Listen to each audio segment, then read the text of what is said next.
موضوع الدرس في أحوال السعداء في الجنة سورة الصافات تفسير ابن كثير. الحمد لله رب العالمين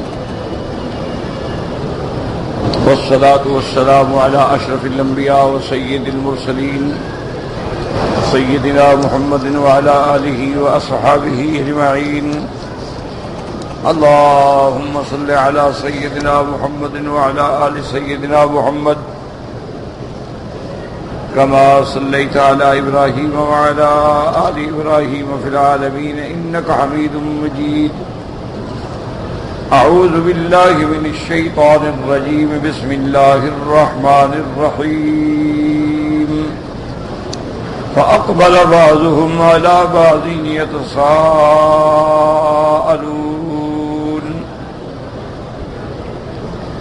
قال قائل منهم إني كان لي قرين يقول أئنك لمن المصدقين أإذا متنا وكنا ترابا وإذا من أئنا لمدينون. قال هل أنتم مطلعون فاطلع فرآه في سواء الجحيم. قال تالله إن كدت لتردين ولولا نعمة ربي لكنت من المحضرين.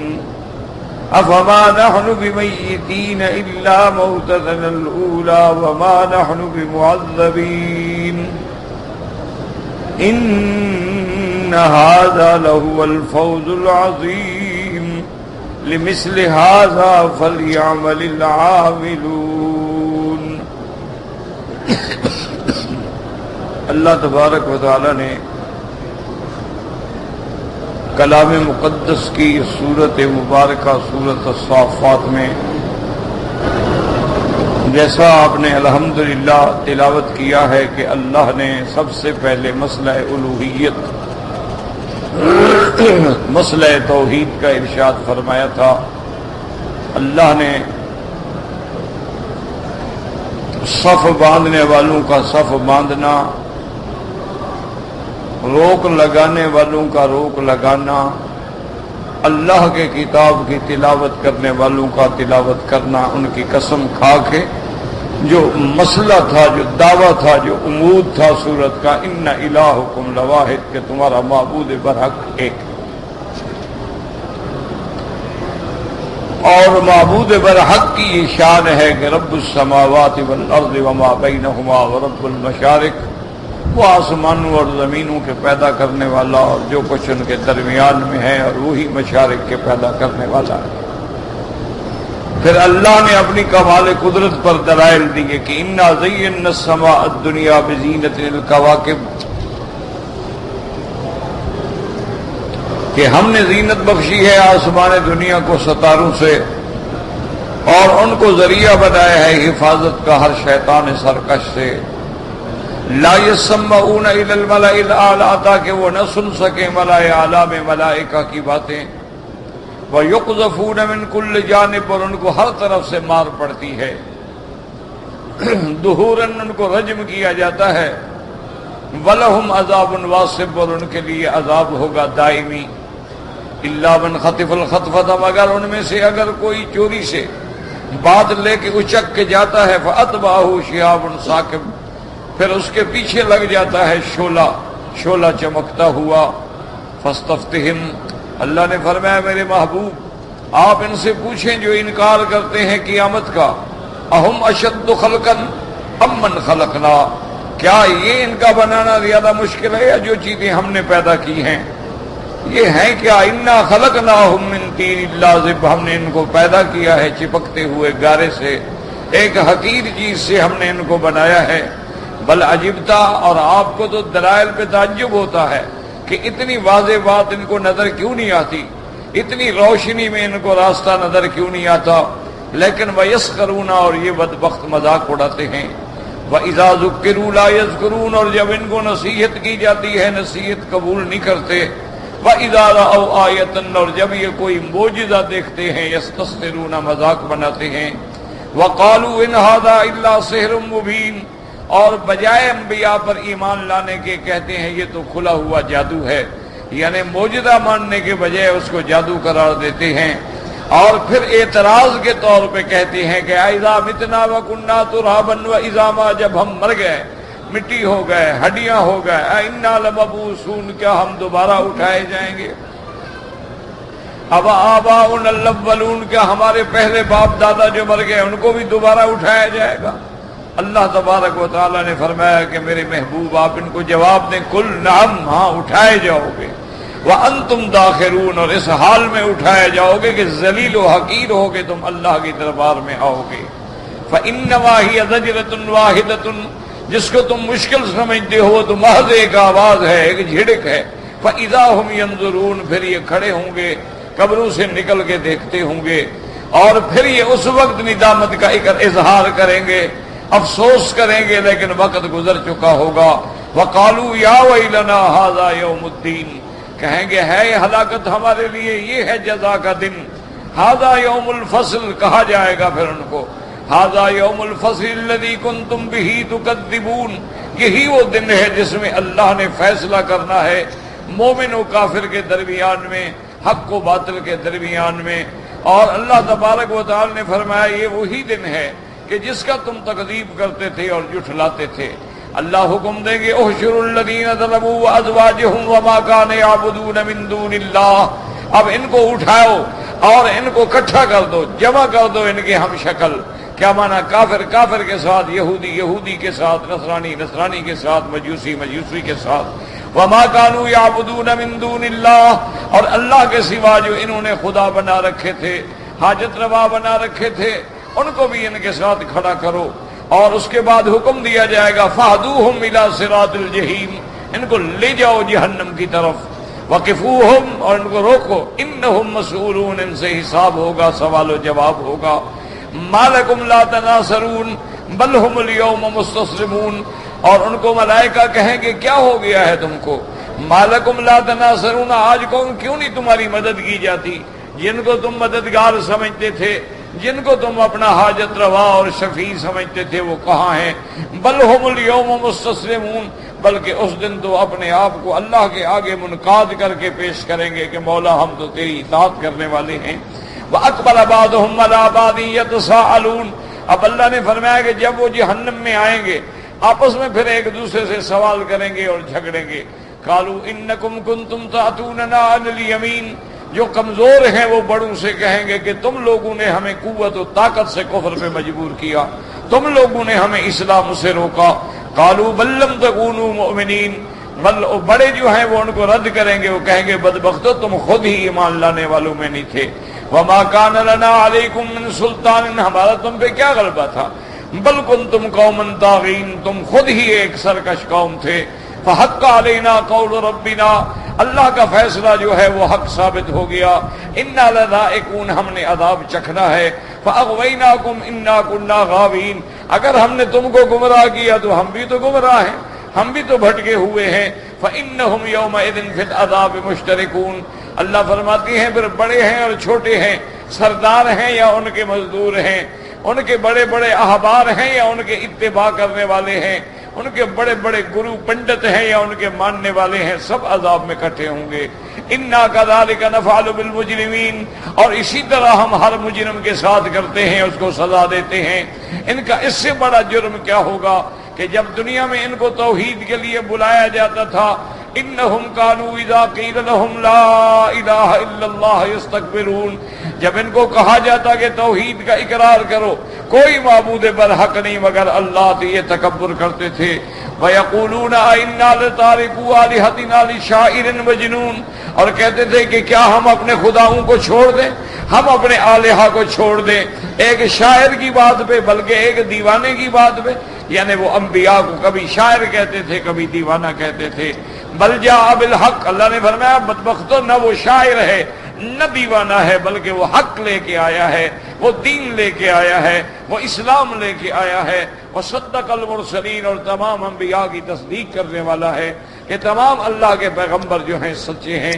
انکم لذائق العذاب العلیم، لیکن تم لوگوں نے دردناک عذاب چکھنا ہے اپنے کفر کی وجہ سے۔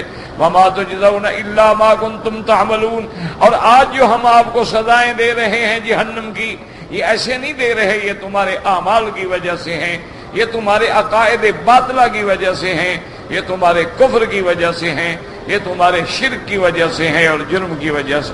الا عباد اللہ المخلصین، ہاں مگر اللہ کے وہ بندے جن کو اللہ نے نجات دی ہے، جن کو اللہ نے اپنے لیے چن لیا ہے، ان کو اللہ عذاب سے بچا کے رحمت میں رکھیں گے۔ اولئک لہم رزق معلوم، ان کے لیے رزق معلوم یعنی جنت ان کو ملے گی۔ فواکہ وہم مکرمون، ان کو مختلف انواع و اشکال کے پھل دیے جائیں گے اور اس کے ساتھ ان کی تکریم کی جائے گی۔ فی جنات النعیم، وہ ہمیشہ رہنے والے باغوں میں ہوں گے۔ علی سرر متقابلین، وہ ایسی کرسیوں پہ ہوں گے، ایسے تخت پہ ہوں گے، ایک دوسرے کے آمنے سامنے ہوں گے، یعنی اتنے بڑے بڑے ان کے استقبالیہ حال ہوں گے کہ ان کو پشت نہیں دیکھنی پڑے گی۔ یطاف علیہم بکأس من معین، اور جنت کے غلمان اور خادم جو ہیں ان کے اوپر بھر بھر کے یعنی شراب جنت کے پیالے پھرتے ہوں گے، اور وہ شراب کیسی ہوگی؟ بیضاء لذۃ للشاربین، وہ بے اعتبار رنگ کے سفید ہوگی، بے اعتبار ذائقے لذت والی ہوگی پینے والوں کے لیے۔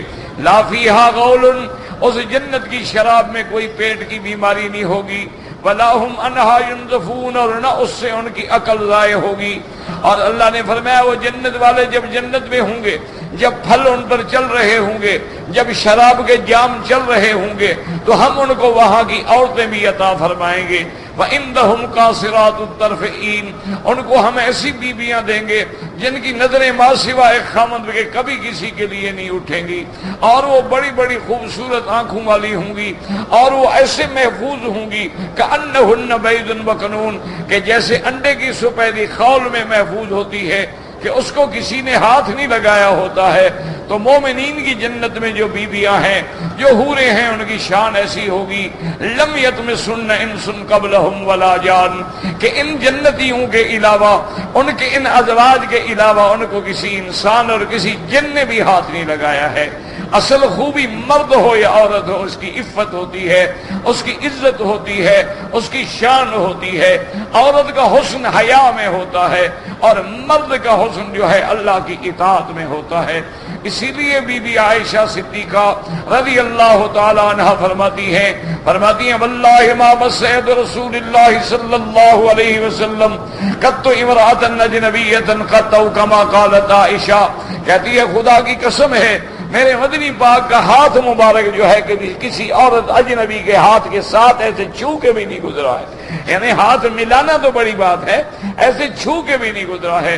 بلکہ حضور جب عورتوں سے بیعت لیتے تھے، باقاعدہ درمیان میں پردہ ہوتا تھا، عورتیں ایک طرف بٹھا دی جاتی تھی، اور حضور صلی اللہ علیہ وسلم آیت کی تلاوت فرماتے تھے اذا جاءک المؤمنات یبایعنک علی اللہ یشرکن باللہ شیئا، میرا محبوب جب یہ عورتیں ایمان والی آئیں بیعت کرنے کے لیے تو ان سے آپ ان شرطوں پہ بیعت کریں۔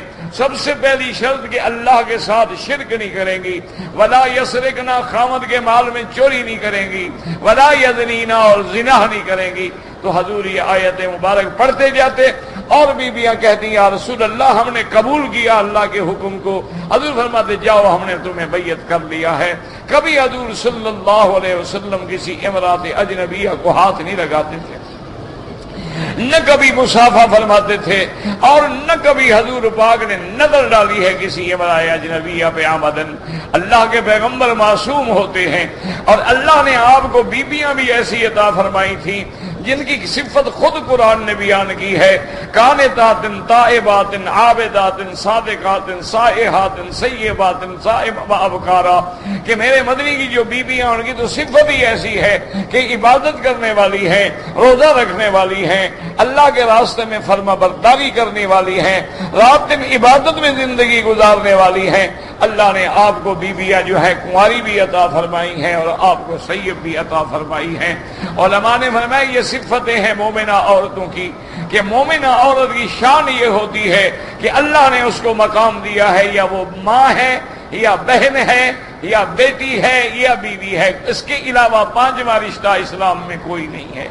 اور اللہ نے مردوں کو بھی ہدایت دی اور عورتوں کو بھی ہدایت دی کہ اگر مرد سامنے ہیں عورتیں اپنی نظریں نیچی کر لیں، اگر عورت سامنے ہے مرد اپنی نظریں نیچی کر لیں۔ اور اسی طرح اللہ نے حکم دیا وَإِذَا سَأَلْتُمُوهُنَّ فَاسْأَلُوهُنَّ مِنْ وَرَاءِ حِجَابٍ کہ جب کوئی چیز مانگنی ہو پردے کے پیچھے کھڑے ہو کے مانگو، سامنے آنے کی کوئی اجازت نہیں ہے۔ بلکہ علماء نے فرمایا ہے کہ اللہ نے عورت کے جسم پر بھی، عورت کے اسم پر بھی اور عورت کی آواز پر بھی پردہ کر دیا ہے۔ اللہ نے عورت کے اسم پہ کیسے پردہ ہے کہ سارا قرآن کھولیں، اللہ کبھی عورت کا نام نہیں لیتے، صرف بی بی مریم کا نام لیا، اس لیے کہ حضرت عیسیٰ کا باپ کوئی نہیں، ان کی نسبت جو ہے وہ بی بی مریم کی طرف ہے، ورنہ اللہ کے نبی بی بی عائشہ، بی بی خدیجہ کسی کا نام قرآن نے نہیں لیا ہے۔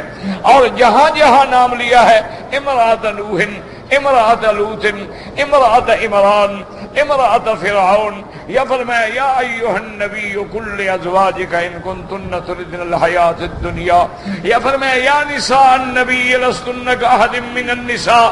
تو معلوم ہوا کہ عورت کے نام پر بھی پردہ ہے، اس لیے حکم ہے کہ عورت کو نام سے نہ پکارا کرو بلکہ اس کو کسی نسبت سے پکارا کرو۔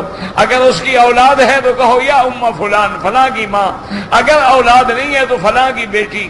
نام نہ لو، چونکہ بدبخت لوگ جو ہے وہ نام معلوم کر کے بھی ہزاروں سکنڈل بنا لیتے ہیں۔ اللہ نے اس کے نام پر بھی پردہ رکھا ہے، اللہ نے اس کے آواز پہ بھی پردہ رکھا ہے کہ عورت جو ہے وہ عابدہ ہو سکتی ہے، صدیقہ ہو سکتی ہے، شہیدہ ہو سکتی ہے، صائمہ ہو سکتی ہے، محدثہ ہو سکتی ہے، مفسرہ ہو سکتی ہے، فقیہ ہو سکتی ہے، داعیہ ہو سکتی ہے، لیکن عورت امام نہیں بن سکتی تاکہ اس کی آواز جو ہے وہ غیر نہ سنے۔ عورت جو ہے وہ مؤذن نہیں بن سکتی تاکہ اس کی آواز جو ہے وہ غیروں تک نہ جائے۔ عورت کو حکم نہیں ہے کہ وہ تلاوت زور سے کرے اور اس کی آواز لوگ سنیں، یعنی اس کی آواز پہ بھی پردہ ہے، اور اسی طرح اس کے جسم پہ بھی پردہ ہے۔ اللہ نے فرمایا کہ مردوں کے لیے افضل یہ ہے کہ وہ اول صفوں میں نماز پڑھیں، اور عورتوں کے لیے افضل یہ ہے کہ وہ آخری صفوں میں نماز پڑھیں، تاکہ اس کی موومنٹ پہ کسی مرد کی نظر ہی نہ پڑے، کہ اس کو دیکھے کہ کیسے کھڑی ہے، کیسے رکوع میں ہے، کیسے سجدے میں ہے، اس کا بدن کیسے ہے، اس کا قد کیسے ہے، اس کی حرکات کیسے ہیں، اس کی باڈی لینگویج کیسی، تو پھر تو پردہ ختم ہو گیا۔ اس لیے اللہ نے نماز میں بھی پردہ رکھا ہے۔ حالانکہ کون بے حیا ہے جو نماز میں بھی غیر عورتوں کو دیکھے گا یا ان پہ غور کرے گا؟ بڑے سے بڑا گناہگار بھی ہو تو نماز میں تو شرم ہوتی ہے، لیکن اس کے باوجود اللہ نے فرمایا نہیں، عورتوں کے لیے مؤخر کر دیا، اور ساتھ یہ بھی فرما دیا مرد کے لیے مسجد میں نماز افضل ہے، عورت کے لیے گھر میں نماز پڑھنا افضل ہے۔ تو اس لیے اب آپ دیکھیں کہ جتنی جنت کی آپ آیات پڑھیں گے کہ اللہ وہاں ہر مسلمان کو حوریں دیں گے، اور یہ جو بیویاں ان کے نکاح میں فوت ہوں گی یہ بھی اسی خامند کو ملیں گی، اور ان کی شان کا بیان فرمائی ہے۔ کہیں فرماتے ہیں قاصرات الطرف، نظر جھکائے من جھکانے والی، کیا معنی؟ یعنی اس کی نظر آج تک کسی غیر کے لیے اٹھی ہی نہیں ہے، ورنہ یہ نہیں کہ ہر وقت یوں کر کے بیٹھی رہتی ہے، معنی ہوتا ہے اپنی نگاہوں کو محفوظ رکھنے والی، کہ اس کی نگاہ اس کے خامند کے علاوہ کسی پہ نہیں پڑی ہے۔ اور فرمایا یہ نہیں کہ عام عورت ہو، بڑی خوبصورت آنکھوں والی عورتیں ہوں گی، اور کہیں فرماتے ہیں کہ انہن الیاقوت والمرجان، وہ تو ایسی ہوں گی جیسے یاقوت کا پتھر ہوتا ہے ایک رنگ میں اور مرجان کا پتھر ہوتا ہے ایک رنگ میں، اور ان کے جمال اور جلد کی صفائی کا یہ عالم ہوگا کہ اس نے اگر لباس بھی پہنا ہوگا اور لباس کے باوجود اس کی یہ نہیں کہ پنڈلیاں، بلکہ پنڈلی کے اندر جو ہڈی ہے، ہڈی کے اندر جو گودا ہے وہ بھی نظر آ رہا ہوگا، یعنی اللہ نے ان کو ایسا بدن دیا ہوگا، لیکن اس میں نظر کس کی پڑے گی؟ صرف خامد کی نظر پڑے گی اور کسی کی نظر نہیں پڑے گی۔ اس لیے فرماتے ہیں کسی جگہ کا انہن بید مکنون، وہ تو ایسے ہوں گی جیسے انڈا اپنے خول میں چھپا ہوتا ہے، کسی نے ہاتھ بھی نہیں لگایا ہوتا۔ اور اسی طرح اللہ تبارک و تعالی نے فرمایا ہے وَعِندَهُمْ قَاصِرَاتُ الطَّرْفِ لَمْ يَطْمِثْهُنَّ إِنسٌ قَبْلَهُمْ وَلَا جَانٌ، اور کسی طرح کسی دوسری جگہ فرماتی ہے کہ وہ ایسی بھی بیویاں ہوں گی جو اپنے خیمے کے اندر محفوظ ہوں گی، ان پہ کسی کی نظر بھی نہیں پڑے گی اور ان کی نظر بھی کسی اجنبی پہ نہیں پڑے گی۔ اسی لیے میرے محبوب نے، رحمت دو عالم نے، سیدنا محمد مصطفیٰ صلی اللہ علیہ وسلم نے فرمایا کہ حضرت عمر مجھے جنت کے اندر ایک سفید موتیوں کا محل دکھلایا گیا۔ میں نے جبریل سے پوچھا لمن ھذا، کس کے لیے ہے؟ انہوں نے فرمایا تیرے وزیر حضرت عمر کا یہ گھر ہے۔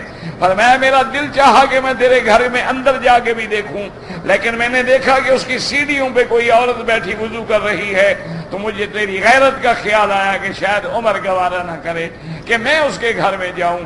تو حضرت عمر رو پڑے خوشی سے اور کہا علیہ کا اغار یا رسول اللہ، کیا میں آپ پہ غیرت کرتا؟ آپ کی وجہ سے تو جنت ملی، آپ کی وجہ سے تو ایمان ملا، آپ کی وجہ سے تو دین ملا، آپ کی وجہ سے تو اسلام ملا، آپ کی وجہ سے تو یہ مقام ملا۔ آپ نے فرمایا پھر بھی بہرحال میں نے مناسب نہیں سمجھا تیرے گھر میں جانے کا۔ تو اس لیے اللہ پاک نے یہاں پر بھی ان شان والی بیویوں کا ذکر کیا ہے جو قیامت میں اللہ ہر مسلمان کو اپنی رحمت سے، ہر مومن کو اپنی رحمت سے عطا فرمائیں گے۔ ان کی یہ صفتیں بیان کی ہیں۔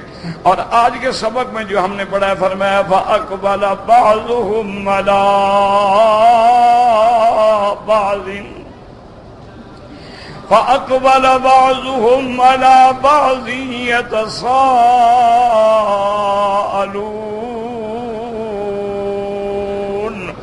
اب اللہ فرماتی ہے کہ مومن جب جنت میں ہوں گے، جب جنت کے باغوں میں ہوں گے، جب تختوں پہ ہوں گے، جب آپس میں مل بیٹھیں گے تو ایک دوسرے سے سوال کریں گے، ایک دوسرے سے احوال پوچھیں گے، ایک دوسرے سے گزر بسر کے واقعات پوچھیں گے۔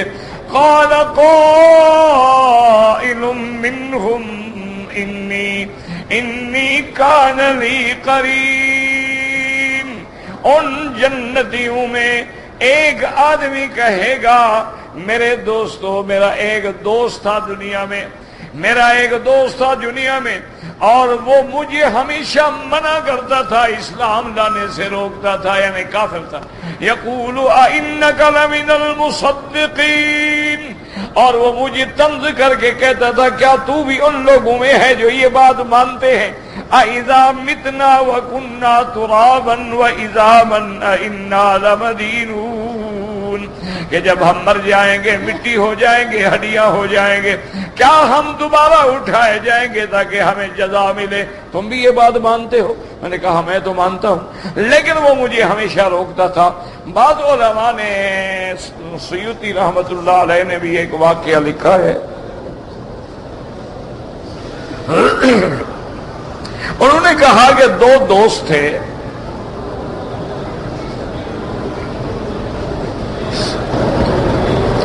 ان کا ایک اتفاق یہ ہے کہ مسلمان تھا اور ایک کافر تھا،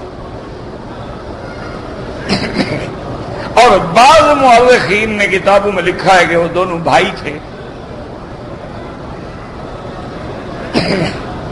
ان کا باپ جب مر گیا تو دونوں کے حصے میں 4,000 دینار جو ہیں وہ جائیداد آئی۔ اس دور میں 4,000 دینار تو یوں سمجھیں کہ 4 کروڑ سے بھی زیادہ۔ تو ان میں جو کافر تھا اس نے تو 1,000 دینار سے زمین خریدی، باغ لگایا،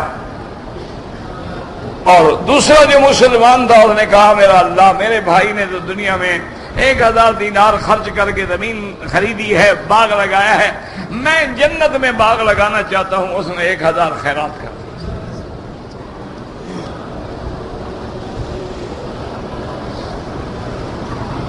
اب دوسرے بھائی جو کافر تھا جب گھر بن گیا، باغ لگ گیا، پیسہ آ جائے تو پھر اس نے 1,000 دینار خرچ کر کے بڑے اعلیٰ گھر سے بڑی خوبصورت لڑکی سے شادی کی۔ جب اس کو پتہ لگا کہ میرے بھائی نے شادی کی ہے، اسے کہا اللہ، میرے بھائی نے تو 1,000 دینار لڑکی پہ خرچ کر دیا، میں 1,000 دینار اس لیے خرچ کرتا ہوں کہ مجھے جنت میں حور عین عطا فرمانا۔ تو اس نے اللہ کے لیے خیرات کر دی۔ اب تیسرے نے، جب کافر نے یہ کیا کہ گھر بھی بن گیا اور اس کے بعد بیوی بھی آ گئی، تو اس نے 1000 دینار جو ہے مزید اپنے تعیشات میں اور نعوذ باللہ غلط قسم کی محافل میں خرچ کیا، مسلمان نے خیرات کر دی۔ اس نے 4000 جو تھا اس کو ربا میں ڈالا، لیکن مسلمان نے خیرات کر دی۔ اب دونوں مر گئے۔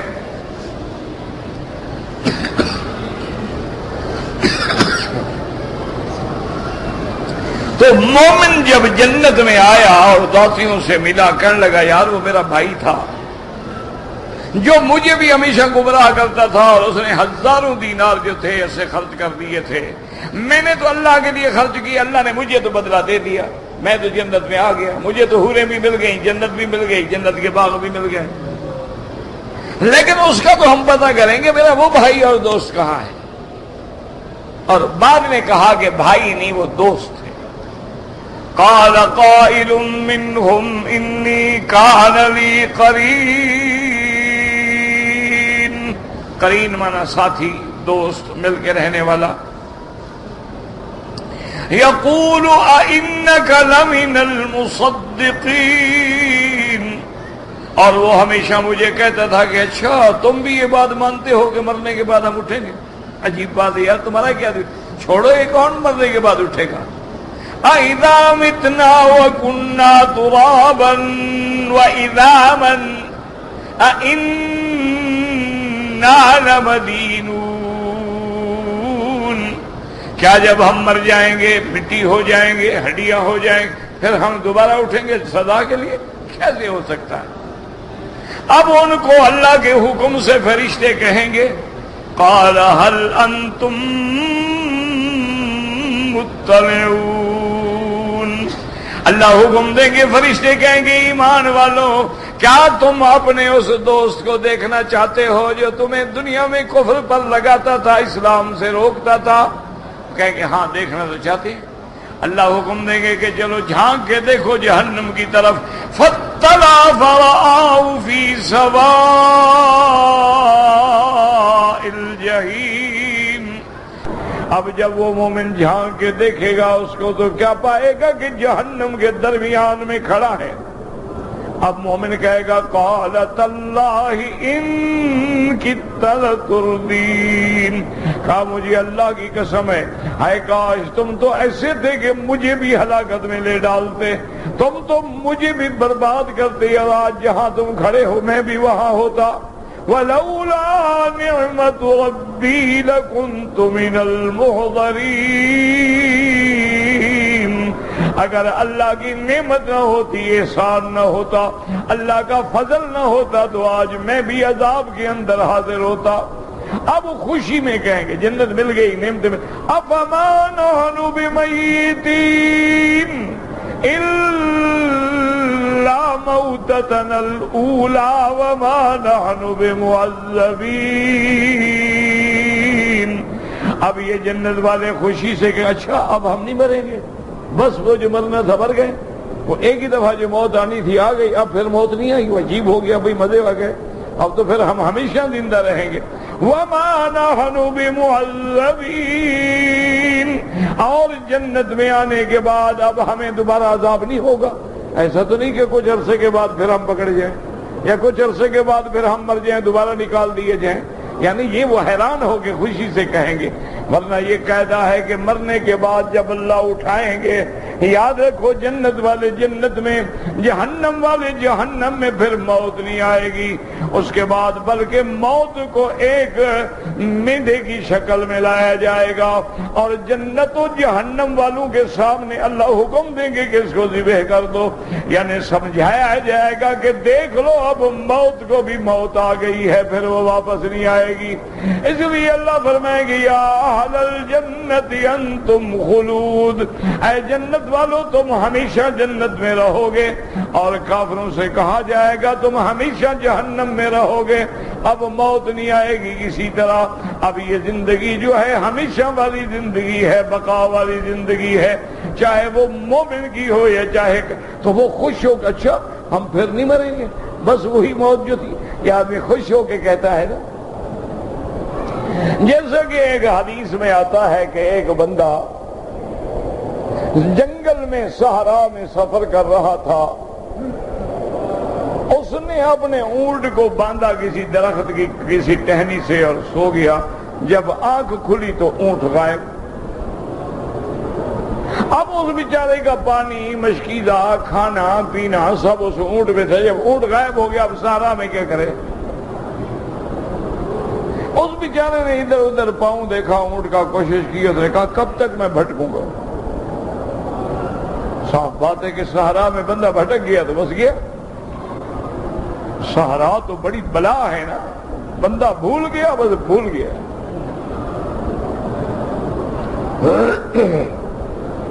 اب وہ مایوس ہو کر اس نے سوچا کہ بس اب مرنا ہے تو چلو بس اسی درخت کے نیچے سو جاتا ہوں، جیسی چھوٹی موٹی سایہ کچھ تو ہے، بہرحال اب مرنا ہی ہے نا۔ اللہ دعا کریں اللہ ہم سب کو بھی جنت الفردوس نصیب فرما دے۔ میرا مولا بغیر حساب کے اور بغیر کسی مناقشے کے اپنی رحمت سے عطا فرما دے۔ ہم حساب کے قابل نہیں ہیں کہ ہم حساب دے سکیں۔ یا رب کل شیء بقدرتک علی کل شیء فاغفر لنا کل شیء حتی لا تسألنا عن شیء۔ میرا اللہ تو کریم ہے، کسی چیز کے پوچھے بغیر بھی تو جنت دے سکتا ہے۔ آگے اللہ فرماتے ہیں ان ھذا لہو الفوز العظیم لمثل ھذا فلیعمل العاملون۔ اسی جنت، ایسی کامیابی کے لیے محنت کرنے والوں کو محنت کرنی چاہیے کہ بھی اصل کامیابی جو ہے وہ جنت ہے، اصل کامیابی جو ہے وہ موت علی الایمان ہے، اصل کامیابی جو ہے خاتمہ خیر ہے۔ اس کے لیے کوشش کریں، اس کے لیے جد و جہد کریں، اپنے عقیدوں کی اصلاح کریں، اپنے اعمال کی اصلاح کریں، فرائض اللہ کی پابندی کریں، محرمات سے بچنے کی کوشش کریں۔ واللہ اعلم۔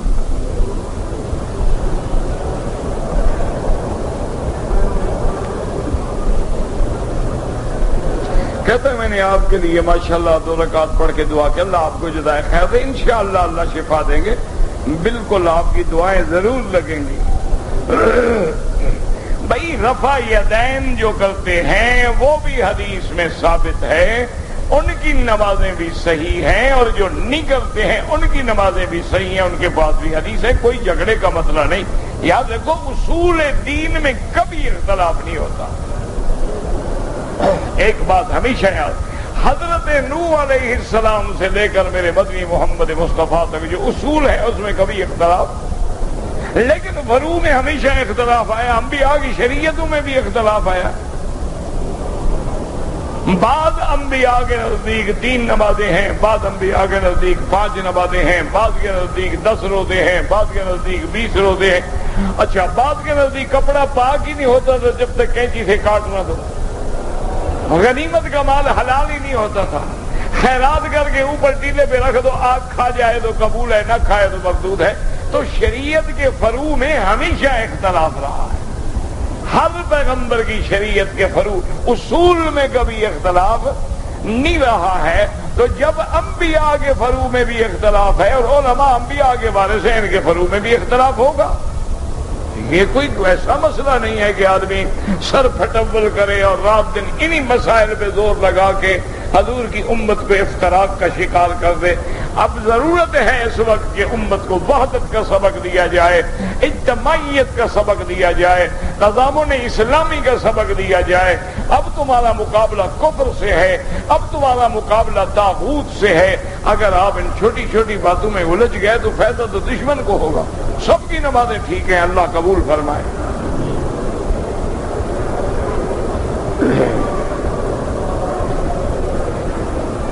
ہماری بہن 26 سال کی ہیں، 2 بچے ہیں، کینسر ہے، اللہ قادر ہے، اللہ شفا عطا فرمائے۔ دعا کرتے رہیں، ان بیماریوں کا علاج دوا میں تو نہیں ہے لیکن دعا میں تو ہے نا، اللہ جب چاہے شفا دے دے۔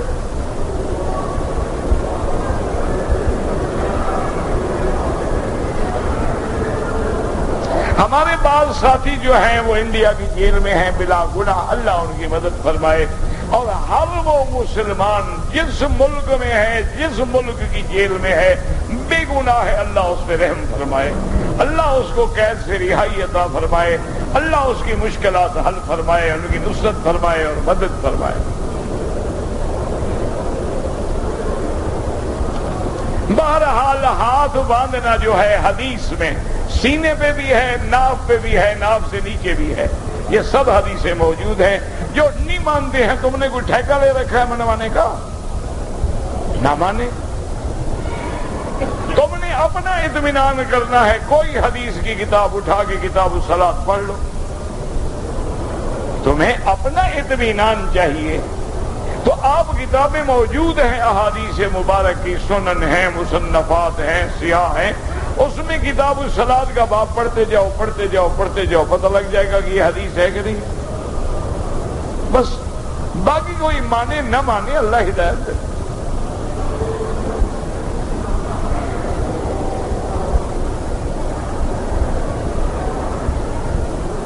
صحابہ کا قول ہمارے لیے حجت نہیں ہے، نہ ہو تمہارے لیے، ہمارے لیے تو ہے۔ حضور نے فرمایا ہے علیکم سنتی و سنت الخلفاء الراشدین، یہ کس کا فرمان ہے؟ کہ میری سنت اور میرے خلفاء۔ خلفاء کون ہیں؟ صحابہ ہیں۔ بھائی جب صحابہ کی نہ مانے تو ہم مولویوں کی کیا طاقت ہے بتا؟ ایک آدمی صحابہ کو بھی نہ مانے تو پھر اس کے سامنے ایک مولوی سے بیچارے کی کیا حیثیت؟ اللہ سے دعا کرو اللہ ہدایت دے۔ لیکن ایک بات یاد رکھنا کہ جس دن صحابہ کا انکار کرو گے دین ختم۔ ایک بات ہمیشہ یاد رکھنا ٹھنڈے دل سے، اللہ کے نبی نے صحابہ کو وہ مقام دیا ہے جو نبی کا مقام ہے کہ علیکم سنتی و سنت خلفاء الراشدین المہدیین۔ پھر صرف علیکم نہیں فرمایا تمسکوا بہا، پکڑو اس کو۔ پھر اتنا بھی فرمایا عضوا علیہا بالنواجذ، داڑھ کے ساتھ اس رسی کو مضبوطی سے پکڑ۔ یاد رکھو کہ صحابہ کا مقام اتنا بڑا مقام ہے، اتنی بڑی شان ہے کہ سارے دین کے گواہ ہی صحابہ ہیں۔ دیکھو نا، ایمان سے کہو ٹھنڈے دل سے، جب میرے مدنی پاک طواف کر رہے تھے تو آپ کے طواف کو دیکھنے والے کون تھے؟ تو ان کی بات حجت ہی نہیں تو طواف کیسے صحیح ہوگا؟ جب میرے مدنی نے احرام باندھا ہے تو دیکھنے والے کون تھے؟ جب لبیک پڑھی تو کس نے سنی؟ جب سرکار دو عالم مدینہ میں تشریف لے گئے، جب رات میں کنکریاں ماری، آپ نے قربانی کی، آپ نے حجام بلایا، آپ نے حجامت کی۔ اب یہ کون فیصلہ کرے گا کہ حجامت دائیں طرف سے تھی کہ بائیں طرف سے تھی؟ کس نے دیکھا؟ تو صحابہ تو حجت ہی نہیں، تو پھر فیصلہ کون کرے گا؟ دائیں تو ہر آدمی کہہ دیتا ہے نا، دائیں سے کیا مراد ہے؟ نبی پاک کا دایاں طرف یا حجامت کرنے والے کا دایاں؟ بھائی دیکھو نا، آدمی بیٹھا ہے، آگے حجام سامنے کھڑا ہے، اس کا دایاں کون سا ہوگا؟ اس کا دایاں تو یہ ہوگا، اور حجامت کرانے والے کا دایاں یہ ہوگا۔ یہ فیصلہ کون کرے گا؟ صحابہ۔ تو صحابہ کا قول حجت نہیں تو دین کہاں رہا باقی؟ حضور پاک نے عرفات میں آپ نے قیام فرمایا، عرفات میں آپ نے غسل بھی فرمایا۔ کس جگہ؟ وادی عرفہ میں، وادی عرفات میں، حد حرم میں، حد حرم سے خارج گواہی کون دے گا؟ حضور نے عرفات میں وقوف فرمایا، اونٹنی پہ کھڑے ہوئے۔ کس جگہ؟ عرفات کے دن حضور کو روزہ تھا یا نہیں تھا؟ گواہی کون دے گا؟ تو صحابہ تو پھر حجت ہی نہیں، تو باقی دین بچے گا کیا؟ خدا کا خوف کرو، اللہ سے بس دعا کرو، اور کیا کہہ سکتے ہیں؟ جو آدمی جس ضد میں آ گیا ہے نا، اس کو اللہ ہی پھیر سکتے ہیں، بندہ نہیں پھیر سکتا۔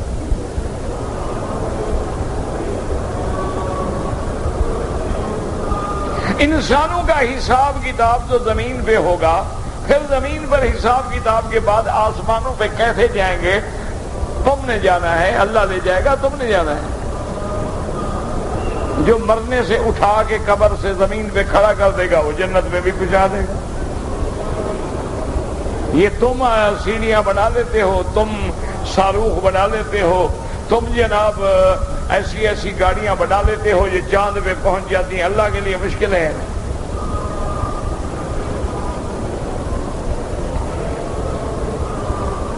کہتے جی کہ حشر کے روز سورج ایک بارش کا بھائی سورج قریب ہوگا۔ اب اللہ عالم میل کا لفظ آتا ہے حدیث میں، میل سے مراد ایک میل بھی ہے، میل سے مراد آنکھ میں سرما ڈالنے والی وہ سلائی بھی ہے۔ معنی یہ ہے کہ شدت کی حرارت ہوگی، سورج قریب آ جائے گا۔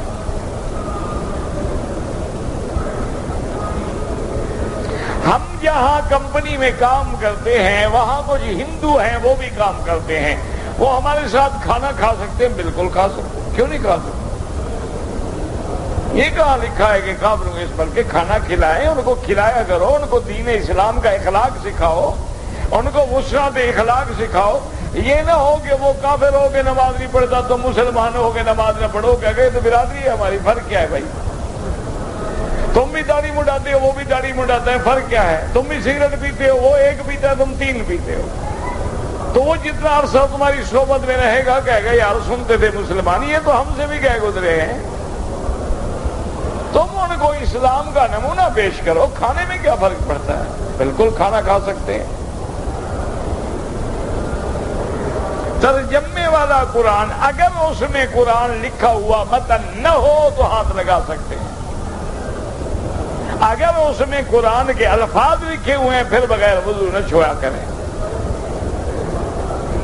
نماز میں اگر آپ اکیلے ہوں تو لازماً سورت فاتحہ بھی پڑھیں گے اور سورت بھی پڑھیں گے، یعنی قرآن کو معنی کے ساتھ سمجھنا چاہیے، یہ نہیں کہ ثواب نہیں ملے گا۔ تلاوت الگ ہے، تعلیم کتاب الگ ہے۔ فَيَتْلُو عَلَيْهِمْ آيَاتِهِ وَيُعَلِّمُهُمُ الْكِتَابَ وَالْحِكْمَةَ وَيُزَكِّيهِمْ۔ کہتے ہیں کہ مرنے کے بعد جب ہم اٹھیں گے تو زبان عربی ہوگی انشاءاللہ، قبر سے عربی شروع ہو جائے گی۔ من ربک ما دینک ما تقول فی حق ھذا الرجل، یہ تو عربی میں ہے نا۔ کہتے جی کہ یہاں کچھ لوگ ہیں وہ صرف حنفیوں کی مخالفت کرتے ہیں، نہ وہ قادیانیوں کی مخالفت کرتے ہیں، نہ وہ شیعہ کی مخالفت کرتے ہیں، اور نہ وہ بریلویوں کی مخالفت کرتے ہیں، نہ مبتدیہ، صرف حنفیوں کے ساتھ ان کو بغض ہے۔ اس کی کیا وجہ؟ اللہ ہدایت ہے۔ اصل میں علمی کام بھی حنفیوں نے کیا ہے، جو کام کرے گا اسی کو پتھر لگیں گے نا۔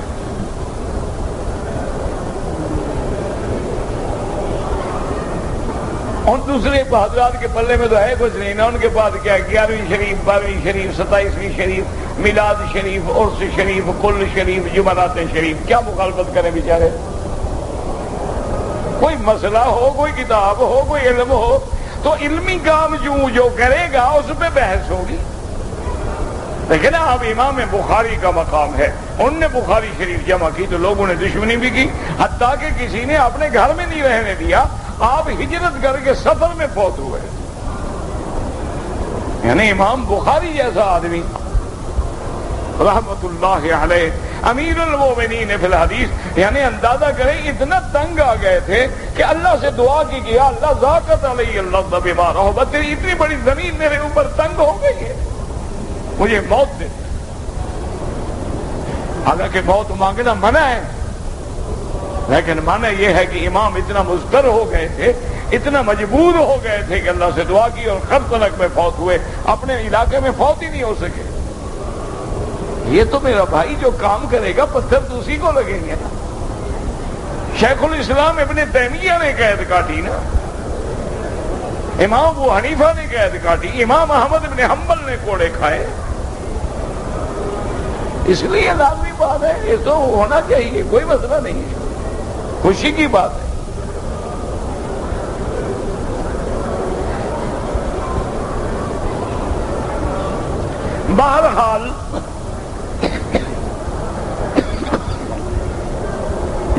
مسئلہ یہ ہے کہ جب مسجد میں آئیں تکبیر ہو رہی ہے کوئی سنت نہ پڑھے جماعت میں مل جائے، یا جماعت کھڑی ہے جماعت میں مل جائے سنت نہ پڑھے۔ ایک ہے کہ آپ سنت پہلے سے پڑھ رہے تھے بعد میں تکبیر ہوئی، بات کو سمجھیں۔ اذا اقیمت الصلاۃ فلا صلاۃ الا الصلاۃ المکتوبۃ، جب نماز کھڑی ہو جائے اقامہ ہو جائے تو اب اور کوئی نماز نہیں مگر وہی نماز، تو فلاح ہے یعنی اس کے بعد، آپ تو پہلے شروع کر چکے تھے۔ تو اب اس میں فقہا کا اختلاف ہے، بعض فقہا فرماتے ہیں اگر تمہیں یقین ہے کہ انشاءاللہ میں ایک رکعت ہے، ہاں 4 کی نیت تھی 2 پڑھ کے سلام پھیر دو اور جماعت میں مل جاؤ۔ اور بعض علماء کہتے ہیں کہ ابھی تم نے شروع ہی کیا تھا کہ نماز کھڑی ہو گئی تو سلام پھیر دو، کوئی مسئلہ نہیں ہے، یہ کوئی لڑائی کے مسئلے تو نہیں ہے، تو رحمت ہے اللہ کی۔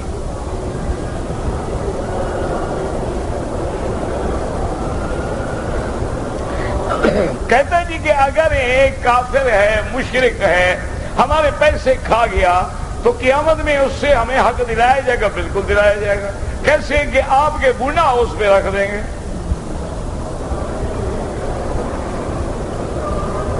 کہتے جی کہ آج کل بھی جنات موجود ہیں، بالکل موجود ہیں یہاں۔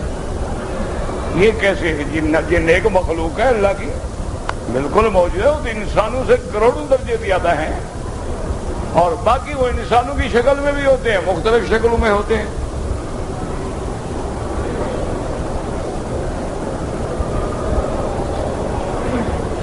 کہتے جی کھانا کھانے کے بعد برتن میں ہاتھ دھو لیں، تمہاری مرضی، برتن میں دھو لو یا جا کے تم حمام میں دھو لو، جہاں مرضی ہے۔ بہرحال قرآن پاک کا ادب یہ ہے کہ بغیر وضو ہاتھ نہ لگائیں۔ پیر پرستی تو بدعت ہے، یعنی پیر کی مانے اور خدا کی نہ مانے شرک ہے، پیر کی مانے اور نبی کی نہ مانے بدعت میں پڑ گیا۔ باقی پیر اگر سنت کے مطابق ہے، قرآن کے مطابق ہے تو کوئی بات نہیں۔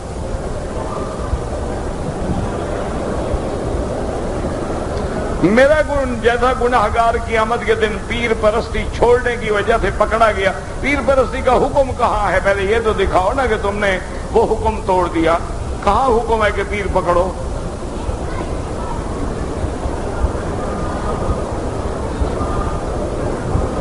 میرا تعلق جس گھرانے سے ہے وہ کئی پشتوں سے پیروں کے ماننے والے ہیں، ان کے خلاف بات کروں تو والد ناراض ہو جاتے ہیں۔ ہو جائے، اللہ کی توحید کے لیے سارا خاندان ناراض، حضور سے توحید کے لیے برادری ناراض نہیں ہوئی تو تمہاری برادری بھی ناراض ہوگی۔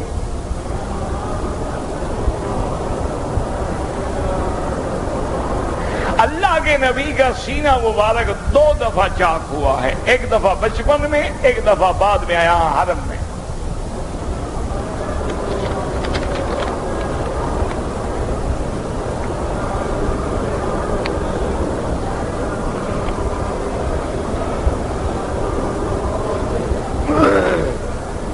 یہ عربی میں کسی نے حدیث مبارک لکھی ہے۔ اللہ طواف کے اندر اگر مجھے غلطی لگ جائے کہ 7 ہیں یا 8 تو جو تمہارا غالب گمان ہے اس پہ عمل کرو، 7 ہیں الحمدللہ بس، اگر 8 ہو گئے بس کوئی حرج نہیں، 7 تو ہو چکے ہیں، اگر 6 کا خیال ہے 1 چکر اور لگا لو، یہ فیصلہ تم نے کرنا ہے۔ روزانہ کتنے طواف کریں؟ جتنا اللہ توفیق دے۔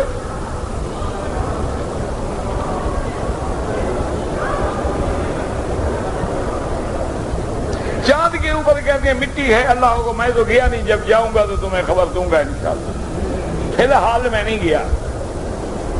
آج کل تو وہاں باقاعدہ الاٹمنٹ ہو رہی ہے، پلاٹ لینا ہے تو بکنگ کروا لیں۔ اگر شکار کرتے ہوئے بغیر تکبیر کے گولی چلا دی، گولی سے مر جائے وہ حرام ہوتا ہے۔ گولی جا کے ضرب مارتی ہے، تیر اندر جا کے ذبح کرتا ہے، گولی کا مارا ہوا تو حرام ہے۔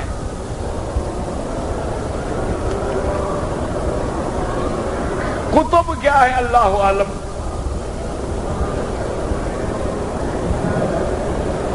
اگر ایک آدمی نے قسم کھائی کہ فلاں گناہ نہیں کروں گا، پھر توڑ بیٹھا، پھر بھی توڑ بیٹھا ہے، توبہ کرو اور گناہ نہ کرو۔ ہر فرض نماز کے بعد دعا مقبول ہوتی ہے، لیکن ضروری نہیں ہے کہ مل کے کرو، اکیلے اکیلے کرو، کبھی مل کے کر لو، کبھی علیحدہ علیحدہ کر لو. کوئی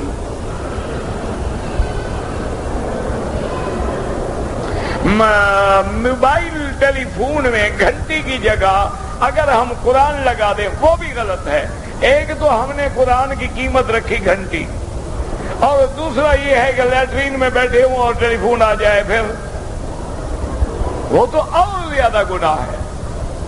گھنٹی رکھو، نہ قرآن رکھو، نہ میوزک رکھو.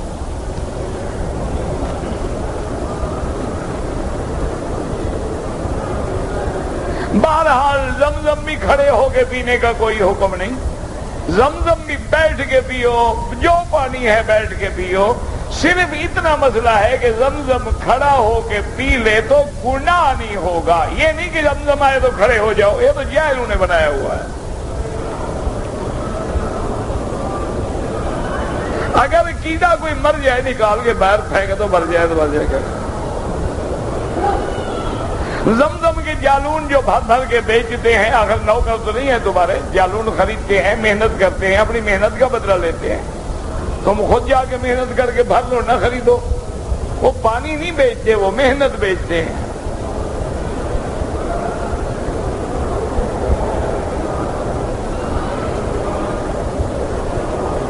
پہلے زمانے میں جو غلام تھے، حضرت یوسف علیہ السلام بھی تو غلام بن کے بکے تھے نا. اس زمانے سے اس کا مطلب ہے چلی آ رہی ہے یہ بات.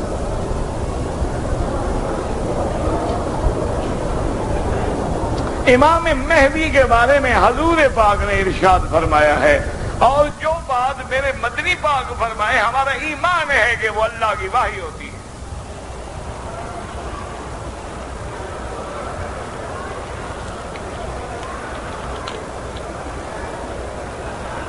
اگر آپ پر قرضہ ہے پہلے قرضہ ادا کریں، قرضے سے رقم بچ جائے تو پھر زکات دیں. ہاں یہ کرو کہ تمہارے پاس 10 لاکھ ہے، میں نے 15 لاکھ قرضہ دینا ہے، اب 10 سال قرضہ بھی نہ دو، زکات بھی پی جاؤ، یہ نہیں، پھر زکات دینی پڑے گی. وہ پیسہ قرضے میں دے دو، اب تمہارے پاس ہے ہی نہیں تو زکات کیا دو گے؟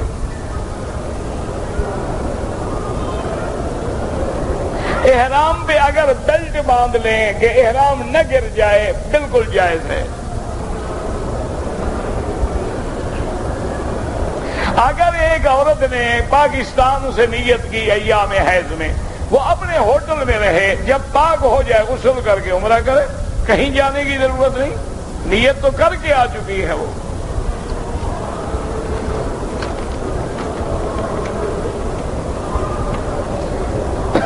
جہاں تک وسیلے کا تعلق ہے، نہ قرآن میں ہے اور نہ صحیح حدیث میں ہے. جب بھی دعا کریں اللہ سے، دیکھیں نا سارے قرآن میں دعائیں ہیں، ربنا آتنا، ربنا ظلمنا، لا الہ الا انت سبحانک، رب انی مغلوب فانتصر، رب انی مسنی الضر وانت ارحم الراحمین، ربنا ہب لنا من لدنک. کسی میں واسطہ ہے؟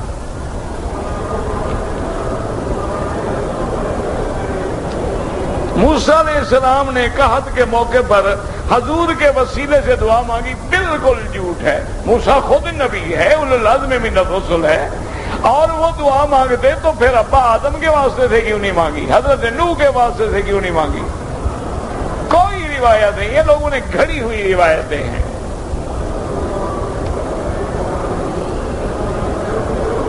حضور کے روضے پہ جا کے مدد مانگنا شرک ہے. سلام پڑھ سکتے ہیں، مدد اللہ سے مانگ سکتے ہیں.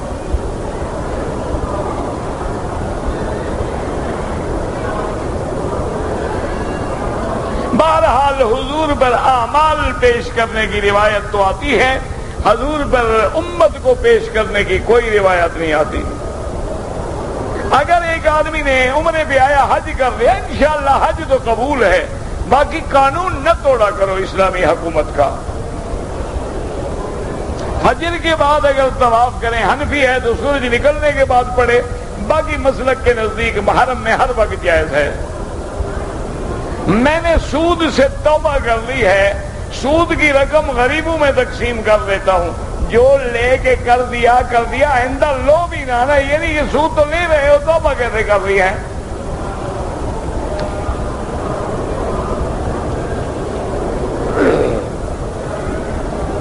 ہمارے عزیز فوت ہو گئے، بالکل آپ طواف کریں، ان کے لیے دعا کریں، اللہ ثواب دیں گے۔ ایک آدمی سے دوسرے آدمی نے 5000 ریال لیے کہ تمہیں حصہ مقرر نہیں کیا کہ چوتھا حصہ دوں گا، تو جب چوتھا حصہ ہے تو مقرر تو ہو گیا چوتھا حصہ۔ کہتے جی کہ بغیر بیوی کے سعودی عرب میں ہم کتنا عرصہ رہ سکتے ہیں؟ یہ تمہارے اور بیوی کے صبر پہ ہے۔ یہ تو ہر آدمی کے حالات الگ ہیں نا۔ ویسے حضرت عمر حکم دیتے 6 مہینے سے زیادہ علیحدہ نہ رہیں۔ جدے سے مکے آنے والے، بھائی جدہ ایک بہت بڑی جگہ ہے، اگر 78 کلومیٹر سفر بنتا ہے تو مسافر ہو، 78 کلومیٹر سے کم ہے تو مسافر نہیں ہو، یہ خود فیصلہ کرو۔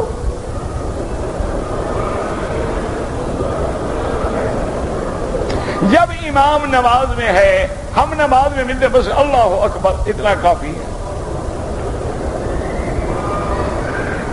کہتے ہیں جی کہ ہمارے ملک کے کچھ لوگ آتے ہیں، ہوٹلوں میں نماز پڑھتے ہیں لیکن امام حرم کے پیچھے نماز نہیں پڑھتے، تو اب اللہ نے مکے میں لا کر بھی ان کو حرم سے محروم کر دیا ہے، تو اس سے بڑی بد نصیبی کیا ہو سکتی ہے؟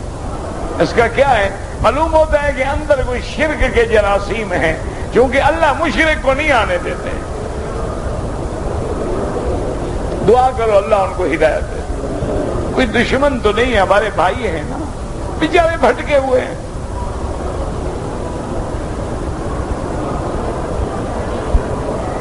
ایک آدمی کو احتلام ہوا، اس کو پتہ بھی نہیں چلا، اس نے فجر کی نماز بھی پڑھ لی اور طواف بھی، نماز بھی لوٹاؤ طواف بھی لوٹاؤ۔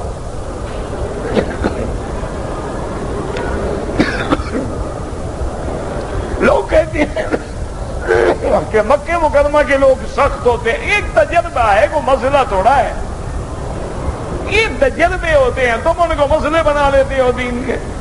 یہ تو عام لوگوں کا تجربہ ہے، یار یہ اللہ کے گھر کے لوگ ہیں بڑے سخت ہیں، وہ بابا ادھر مدینہ منورہ میں نرم لوگ ہیں، تجربہ ہے، کوئی مسئلہ تھوڑا ہے۔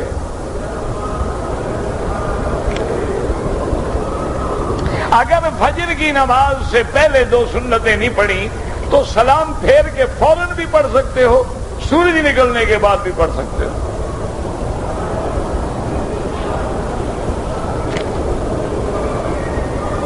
کہتے جی کہ بعض لوگ ٹانگیں اتنا زیادہ کھول دیتے ہیں کہ تکلیف ہوتی ہے، اللہ ہدایت دے، اور بعض اتنی ملا دیتے ہیں کہ تکلیف ہوتی ہے، دونوں اعتدال پہ رہو نا۔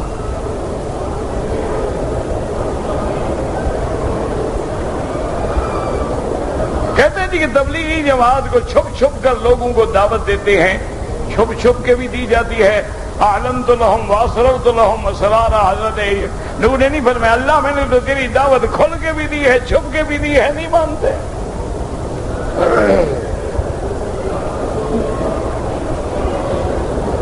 آپ ڈرائیور ہیں، مکہ جاتے ہیں، دمام جاتے ہیں، آپ کے لیے احرام باندھنا ضروری نہیں ہے۔ مسکین اور فقیر بات فرماتے ہیں کہ وہ جس کے پاس کچھ بھی نہ ہو،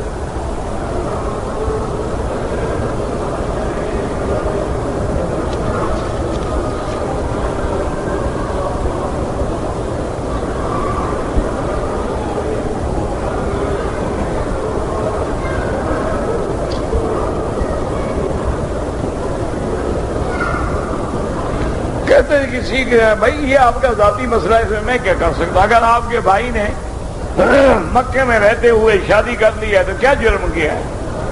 نہ شادی کرنا جرم ہے، زنا کرنا تو ہوتا تو پھر تم نہ ناراض ہوتے، شادی کی ہے ایسے ہی ناراض ہو رہے ہو۔ عقل کرو، شادی کی ہے اچھا کیا۔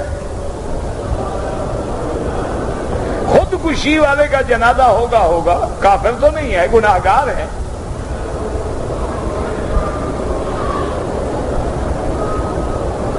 میرے بیوی بچے عمرے کے لیے دبئی کے راستے اسلام آباد پاکستان سے آ رہے، دبئی سے احرام باندھنے، کیونکہ دبئی راستے میں ہے، وہاں سے احرام باندھنے۔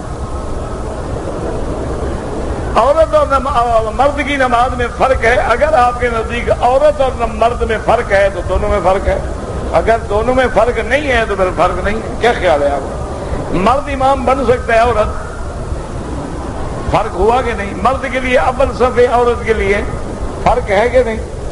اب تمہاری مرضی۔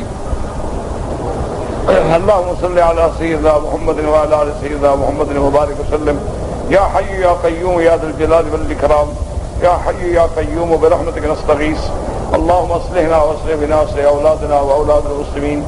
اللهم اصلح أحوالنا وأحوال المسلمين. اللهم اشفنا واشف مرضانا ومرضى المسلمين. اللهم اجعل لنا وللمسلمين من كل هم فرجا ومن كل ضيق مخرجا ومن كل بلاء عافية. صلى الله تعالى على خير خلقه سيدنا محمد وعلى آله وأصحابه أجمعين.